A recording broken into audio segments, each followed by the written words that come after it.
ಅಚ್ಯುತ್ ಕುಮಾರ್ ಇದೇ ನರಸಿಂಗಾಪುರ ಗ್ರಾಮ ಸರ್. ಇದು ನಾವು ಪೈಲಟ್ ಪ್ಲಾಂಟ್ ಆಗಲಿ ಯಾವುದೇ ಫ್ಯಾಕ್ಟ್ರಿ ಆಗಲಿ ನಡೀತದೆ ಸರ್. ಇದು ಸ್ಪಾಂಜರನ್ನು ಭಾಳ ದುಷ್ಪರಿಣಾಮ ಬೀರುತ್ತೆ. ಹಾಗಾಗಿ ದಯಮಾಡಿ ಸ್ಪಾಂಜರನ್ನು ಅವಕಾಶ ಮಾಡಿಕೊಡ್ತಾರೆ. ಇದರಿಂದ ಮೊದಲೇ ಭಾಳ ಅನುಭವಿಸಿದ್ವಿ ಸರ್.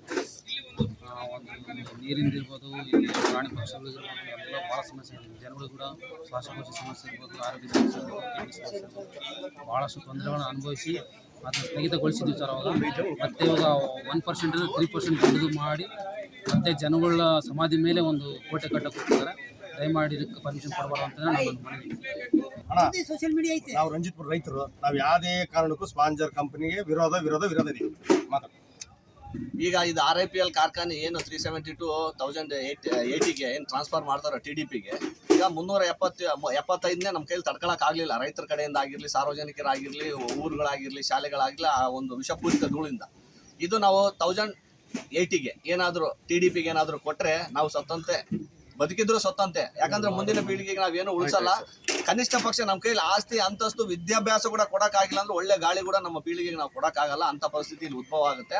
ಆ ಒಂದು ಕಾರಣದಿಂದ ಇದು ಈಗ ಪಬ್ಲಿಕ್ ಹಿಯರಿಂಗ್ ಇಲ್ಲಿ ನಡೀತೋ ಮಾನ್ಯ ಜಿಲ್ಲಾಧಿಕಾರಿಗಳ ಸಮಕ್ಷಮದಲ್ಲಿ, ಅದರಲ್ಲಿ RIPLಗೆ ಯಾರು ಮಿಂಗಲ್ ಆಗಿದಾರೋ, RIPL ಹೇಳ್ದಂಗೆ ಯಾರು ಕೇಳ್ತಾ ಇದ್ದಾರೋ ಅವ್ರಿಗೆ ಮಾತ್ರ ಮಾತಾಡ್ಲಿಕ್ಕೆ ಅವಕಾಶ ಕೊಟ್ಟು ಅವ್ರ ಹೇಳಿಕೆಗಳನ್ನ ಪರಿಗಣನೆ ಮಾಡಿ ಇದು ಪಬ್ಲಿಕ್ ಹಿಯರಿಂಗ್ ಆಗಿದೆ.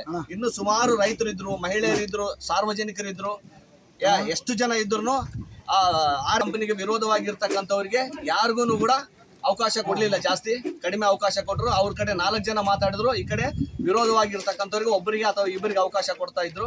ಅದರಿಂದಾಗಿ ಈ ಒಂದು ಪರಿಸರ ಮಾಲಿನ್ಯ ಆಲಿಕೆ ಸಭೆ ಕೂಡ ಅದು ಸಕ್ಸಸ್ಫುಲ್ ಆಗಿಲ್ಲ ಅಂತಂದೇಳಿ ನಮ್ಮ ಅನಿಸಿಕೆ.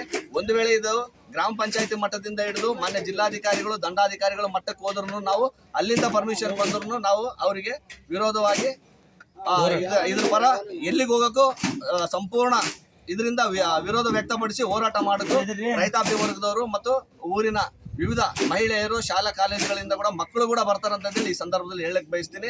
ಅದೇ ರೀತಿ ಏನಿದು ಕಾನೂನಾತ್ಮಕವಾಗಿ ಇದೆಯೋ ಅಥವಾ ಅಕಾನೂನಾತ್ಮಕ ಇದೆಯೋ ಅಂತಂದೇಳಿ ದಯಮಾಡಿ ಮಾನ್ಯ ಜಿಲ್ಲಾಧಿಕಾರಿಗಳು, ತಾಲೂಕು ದಂಡಾಧಿಕಾರಿಗಳು, ಮಾನ್ಯ EO ಸಾಹೇಬರು ಮತ್ತು ಸ್ಥಳೀಯ ಆಡಳಿತ ಕಚೇರಿ ಆಗಿರ್ತಕ್ಕಂಥ ಗ್ರಾಮ ಪಂಚಾಯತಿಯವರು ಕೂಡ ಇದನ್ನ ಅಧ್ಯಕ್ಷರು, ಉಪಾಧ್ಯಕ್ಷರು ಮತ್ತು PDO ಅಧಿಕಾರಿಗಳು ಕೂಡ ಇದನ್ನ ಪರಿಗಣನೆಗೆ ತಗೊಂಡು ಈ ಫ್ಯಾಕ್ಟರಿಗೆ ಅನುಮೋದನೆ ನೀಡಬೇಕು.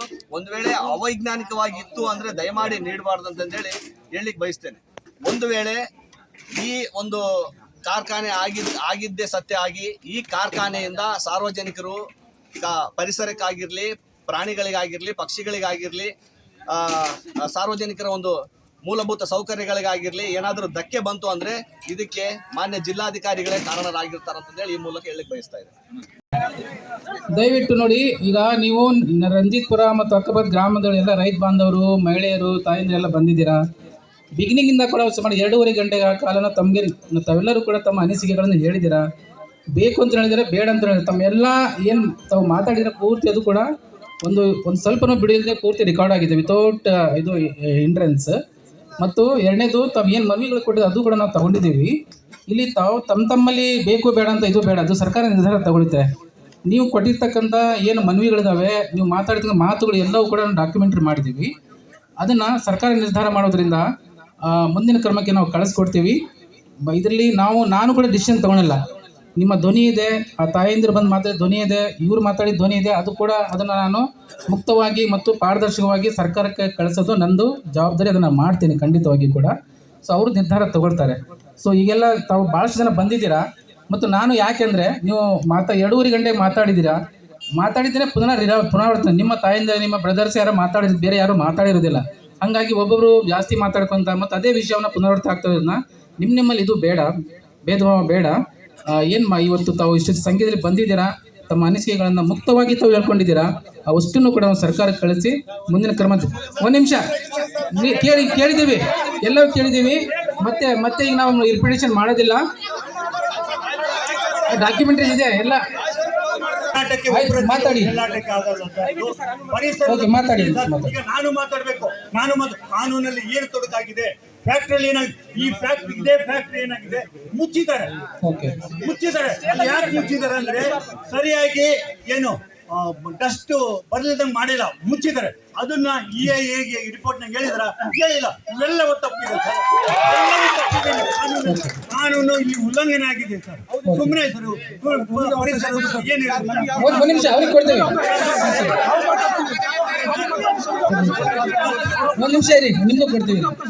ಸುಪ್ರೀಂ ಕೋರ್ಟ್ನಲ್ಲಿ ಇವನ ಈ ಗಣಿಗಾರಿಕೆ ಸಂಬಂಧ ಈ ಆಮೇಲೆ ಯಾರು ಓವರ್ ಸೈಡ್ ಅಥಾರಿಟಿ ಅವರು ಕೂಡ ಏನ್ ಹೇಳಿದ್ದಾರೆ ಅಂದ್ರೆ, ಇಲ್ಲಿ ಸಾಕಷ್ಟು ಪರಿಸರ ನಾಶ ಆಗಿದೆ, ಜನರ ಬದುಕು ಹಾಳಾಗಿದೆ, ಆರೋಗ್ಯ ಕೂಡ ಹಾಳಾಗಿದೆ. ಅದಕ್ಕೋಸ್ಕರ ಏನ್ ಹೇಳಿದ್ರು ಅಂದ್ರೆ, ಇದು ಪುನಶ್ಚೇತನ ಆಗಬೇಕು. 30,000 ಕೋಟಿ ಇದೆ.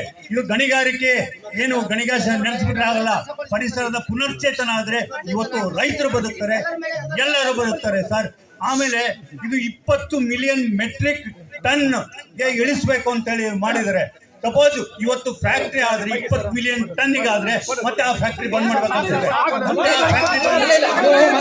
ನಿಮ್ಗೊಬ್ಬರಿಗೆ ಕೊಡ್ತೇನೆ, ನೀವು ಇಂಟರ್ವ್ಯೂ ಹಾಕ್ಬೇಡಿ ದಯವಿಟ್ಟು. ನಾ ಹೇಳ್ತೀನಿ, ನಿಮ್ಗೂ ಹೇಳ್ತೀನಿ. ಹಾಗೆ ಲಾಸ್ಟ್ ಟೈಮು ಪರಮೇಶ್ ಆಮೇಲೆ ಕಾಡಪ್ಪ ಅವ್ರ ಹೊಲಗಳ ಮೇಲೆ ಎಷ್ಟೋ ದೌರ್ಜನ್ಯ ಮಾಡಿದ್ರು.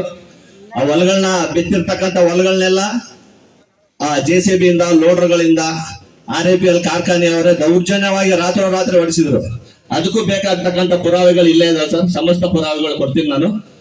ಆಮೇಲೆ RIPL ಕಾರ್ಖಾನೆಯ ಪರವಾಗಿ ಯಾರು ಇರ್ತಾರೋ ಅವ್ರಿಗೆ ಮಾತ್ರ ಗೇಟಿಂದ ಹಲೋ.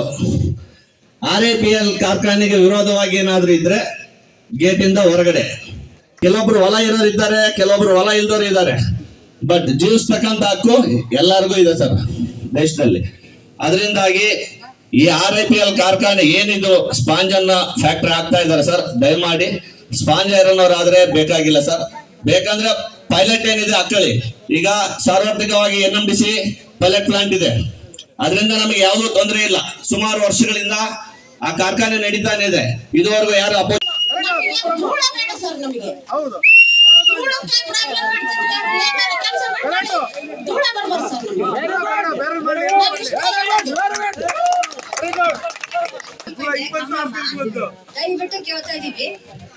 ದಯವಿಟ್ಟು ಕೇಳ್ತಾ ಇದೀವಿ ಏನ್ ಕೆಲಸ ಮಾಡಿದ್ರೆ ನಾವು ಸಪೋರ್ಟ್ ಮಾಡ್ತೀವಿ. ದೂರ ಮಾತ್ರ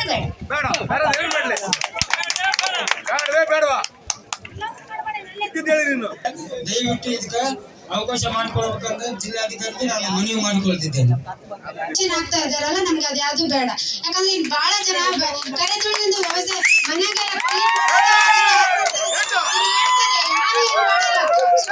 ಮಾಡ್ತೀವಿ ಅಂತ ಹೇಳ್ತಾರೆ. ಯಾರು ಮಾಡ್ತಾ ಇದ್ದಾರೆ?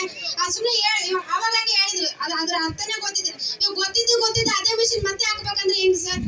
ಅವಾಗಂತೂ ಗೊತ್ತಿದ್ದಿಲ್ಲ, ಹಾಕ್ಸಿದ್ವಿ. ಇವಾಗ ಮತ್ತೆ ಗೊತ್ತಿದ್ದು ದುಪ್ಪಟ್ಟು ಹಾಕಿ ಮಿಷಿನ್ ಮಾಡ್ತದಂದ್ರೆ ನಮ್ಗೆ ಬೇಡ ಸರ್. ಇಲ್ಲಿ ಕೆಲಸ ಕೊಟ್ಟಿದ್ದಾರೆ ಅಂತಾರೆ, ಯಾರು ಕೊಡ್ತಿದ್ದಾರೆ ಸರ್? ಬರೀ ಕಾಂಟ್ರಾಕ್ಟ್ ಬೇಸಿಕ್ ಕೊಡ್ತಾ ಇದ್ದಾರೆ. ಕಾಂಟ್ರಾಕ್ಟ್ ನಮ್ಗೆ ಎದಕ್ಕೆ ಬೇಕು ಸರ್? ಬರೀ ಕಾಂಟ್ರಾಕ್ಟ್ ತಗೊಂಡಿದ್ದಾರೆ. ಇಲ್ಲಿ ಇರ್ಲಿದೆ ಬೇರೆ ಅಲ್ಲಿ ಇಂಥ ಸುತ್ತಮುತ್ತ ಎಷ್ಟು ಇವು ಇದಾವೆ, ಕಾರ್ಖಾನೆಗಳು ಇದಾವೆ. ನಮ್ಮ ತಮ್ಮ ಅವರೆಲ್ಲರೂ ಬೇರೆ ಹೋಗ್ತಿದ್ದಾರೆ. ಕೆರೆ ಬೆಂಗಳೂರು ಕಡೆ ಹೋಗ್ತಾ ಇರೋದು. ಇಲ್ಲಿ ಕೆಲಸ ಸಿಕ್ಕರೆ ಬೇರೆ ಕಡೆ ಎದಕ್ಕೆ ಹೋಗ್ತಾರೆ? ವಲಸೆ ಹೋಗೋ ಹುಡುಗರು ಎದಕ್ಕೆ? ಓದಿದವ್ರಿಗಿಲ್ಲ, ಓದಿಲ್ದವ್ರಿಗೂ ಇಲ್ಲ. ಏನೋ ತಗೊಂತಿದ್ದಾರೆ, ಯಾರಿಗಂದ್ರೆ ಕೂಲಿಗೆ ಮಾತ್ರ ತಗೊಂತಿದ್ದಾರೆ. ಹೇಳಿದ್ರೆ ಇಲ್ಲಿ ತಗೊಂತಿದ್ದಾರೆ. ಇಷ್ಟು ಅನ್ಯಾಯ ಮಾಡಿ ಈ ಫ್ಯಾಕ್ಟ್ರಿ ಚಾಲೂ ಮಾಡ್ತೀವಿ ಅಂದ್ರೆ ಈ ಫ್ಯಾಕ್ಟ್ರಿನ ಬೇಡ ಸರ್. ಇಲ್ಲಿ ಪ್ರಭುಗೌಡ ಸರ್ ದಿನ ಹೆಣ್ಮಕ್ಳು ಇಲ್ಲೇ ಒತ್ಕೊಂಡು ನೋಡಕತ್ತಾರ. ಒಬ್ರು ಈ ಅಮ್ಮ ನನ್ನ ಗಂಡನ ಅಟ್ರಾಸಿಟಿ ಕೇಸ್ ಹಾಕಿ ಒಳ ಮುಚ್ಚಿಟ್ಟು ನನ್ನ ಮಗನ ಕರ್ಕೊಂಡು ಜೀವನ ಮಾಡಿದ ಸೀರೆ 1 ತಿಂಗಳು ಸರ್. ಅಷ್ಟು ಅನುಭವಿಸಿ ನಾನು, ನನಗೆ ಗೊತ್ತು, ದೇವ್ರಿಗೆ ಗೊತ್ತು. ಅದ್ರ ಕಾಲಾಗಿಂದ ನಾನು ಆಗಿರೋದೇ ಈ ಫ್ಯಾಕ್ಟ್ರಿಗೋಸ್ಕರ. ಈ ತರ ಹಿಂಗಾಗಿ ಹೋಗಿ ನೋಡಿ ಸರ್. ನಮ್ಮ ಮನೆಯಲ್ಲಿ ಹೊರಗಡೆ ದುಡಿಯಲ್ಲ, ಈ ಹೊಲದಿಂದ ಜೀವನ ಮಾಡ್ತಿದ್ದೆ ಸರ್. ನನ್ನ ಅಷ್ಟು ಗಂಡನ್ನ ಒಳಗೆ ಹಾಕಿ ನಮ್ಮ ಮೈದನರ ಮೇಲೆ ಕೇಸ್ ಹಾಕಿ 14 ಜನದ ಮೇಲೆ ಕೂಡ ಕೇಸ್ ಹಾಕ್ಯಾರ ಇವ್ರ ಕಂಪನಿಯವರು. ಇದೇ ಹೊಲ ಬೀಳಿಟ್ಟಾರ, ಗಿಡ ಬೆಳೆದವ, ದಿನ ನೋಡಿಲ್ಲ ಸಂತೆ ಬರ್ತದೆ. ಇವ್ರು ಈ ಚಿನ್ನಾಟ ನಮಗೆ ಅನ್ಯಾಯ ಮಾಡ್ಯಾರ ನೋಡಿ ಸರ್. ಇದಕ್ಕೆ ಏನ್ ಪರಿಹಾರ ಮಾಡಿ ಫ್ಯಾಕ್ಟ್ರಿ ಚಾಲೂ ಮಾಡಿದ್ವಿ. ಈ ಫ್ಯಾಕ್ಟ್ರಿ ಅಂತೂ ಬೇಡ. ಇದ್ಯಾವ್ದ ಖರೆ ಅದು ಫ್ಯಾಕ್ಟ್ರಿ? ಅದರಿಂದ ಮೆಕ್ಕೆಜೋಳ ಮುರಿದಿ ಸರ್. ಒಟ್ಟಕ್ಕೆಲ್ಲ ಕ್ಯಾಟ್ ಚಿಲ್ಲದೆ ಬರ್ತದೆ. ಬರ್ರಿ ನೋಡ್ರಂದ್ರೆ ಒಬ್ಬತ್ತ ಬಂದು ನೋಡ್ಲಿಲ್ಲ. ಯಾರು ಸಾರು ಬರ್ಲಿಲ್ಲ, ಊರಾಗ ಯಾರು ಬರ್ಲಿಲ್ಲ, ಯಾರು ಇಲ್ಲ ಸರ್. ನಮಗೆ ಅಷ್ಟು ಅನ್ಯಾಯ ಮಾಡ್ಯಾರ ಸರ್. ನಮಗೆ ಮೈಯಿಂದ ದಿನ ತಲೆ ಸ್ನಾನ ಮಾಡಿದ್ರೆ ಬಚ್ಚಲ್ದಾಗ ಇಷ್ಟು ಮಠ ಕುಂದಿರ್ತೈತೆ. ಯಾರು ಗಣಮಕ್ಳು ಹಣ ಮಾಡ್ತಾರ? ನಾವು ಮಾಡೋದು ಸರ್. ಅದು ನನಗೆ ಗೊತ್ತೈತೆ. ಅಷ್ಟು ಅನ್ಯಾಯ ಆಗೋಗ್ಬಿಟ್ಟಿವೆ. ಭೂಮಿ ಕೊಟ್ಟಿದ್ದಕ್ಕೆ ನಮ್ಮ ಗ್ರಾಮದ ಕಂಪನಿಯಲ್ಲಿ ಕಾಂಟ್ರಾಕ್ಟ್ ಮತ್ತು ಕೆಲಸಗಾರರಿಂದ ನನಗೆ ಅಟ್ರಾಸಿಟಿ ಕೇಸ್ ಹಾಕಿದ್ದಾರೆ.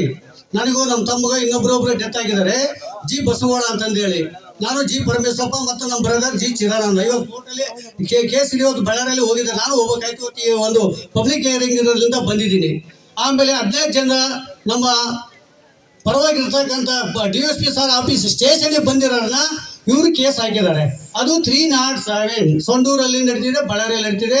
ಆಮೇಲೆ ಲೋವರ್ ಕೋರ್ಟ್ ಸಂಡೂರಲ್ಲಿ ನಡೀತಿದೆ, ಡಿಸ್ಟಿಕ್ ಕೋರ್ಟಲ್ಲಿ ನಡೀತಿದೆ. ಕೇಸ್ಗಳು ಇರಬೇಕಾದ್ರೆ ಈ ಪಬ್ಲಿಕ್ ಹಿಯರಿಂಗ್ ಮಾಡೋಕ್ಕೆ ಬರೋದೇ ಇಲ್ಲ. ಯಾಕೆ ಇದು ಸರ್ಕಾರ ಕೊಟ್ಟಿದ್ದಾರೋ ಗೊತ್ತಿಲ್ಲ. ಇದು ಬರೋದಿಲ್ಲ. ಇಲ್ಲಿ ಮೂಲವಾಸಿಗಳು ಯಾರಂದ್ರೆ ರೈತರು, ಮೊದಲು ಪೂರ್ವದಿಂದ ಇರ್ತಕ್ಕಂಥ ರೈತರು. ಇವರು BMM ಡಿನರ್ಸಿಂಗ್ ಮೈನಿಂಗ್ ನಡೆಸ್ತಿದೆ. ಹಿಂದೆ ಕಟ್ಟ ಮೈಸ್ ಇತ್ತು, ಕಟ್ಟ ಮೈಸ್ ಹೋಗಿ ಭಾರತ್ ಮೈನ್ಸ್ ಆಯ್ತು, BMM ಅಂತ ಇಟ್ಕೊಂಡು. ಆಮೇಲೆ BM ಇಸ್ಮಾರ್ಟ್ ಲಿಮಿಟೆಡ್ ಅಂತ ಆಯ್ತು. ಆಮೇಲೆ RFIL ಅಂತ ಇಟ್ಕೊಂಡ್ಬಂದು. ಅಂದ್ರೆ ಅದೇ ಹುಡುಗಿ ಬೇರೆ ಸೀರೆ ಉಟ್ಕೊಂಡ್ ಬಂದಿದ್ದಾನೆ. ಅಂದ್ರೆ ಒಂದೇ ಹುಡುಗಿ, ಹೆಸರು ಚೇಂಜ್. ಇದೇ ನಾನು ಹೇಮಂತ್ ಸರ್ ಹೇಳಿದೆ. ಇದು ಬಹಳ ಪ್ರೀತಿಯಿಂದ ಬಹಳ ಖುಷಿಯಿಂದ ಕೇಳ್ತಿದ್ರು. ಏನ್ ಪರಮೇಶ್ವರಪ್ಪ ಅಂದ್ರೆ, ಸರ್ ಅದೇ ಹುಡುಗಿ ಬಟ್ ಹೆಸರು ಚೇಂಜ್ ಮಾಡಿದ್ದಾರೆ.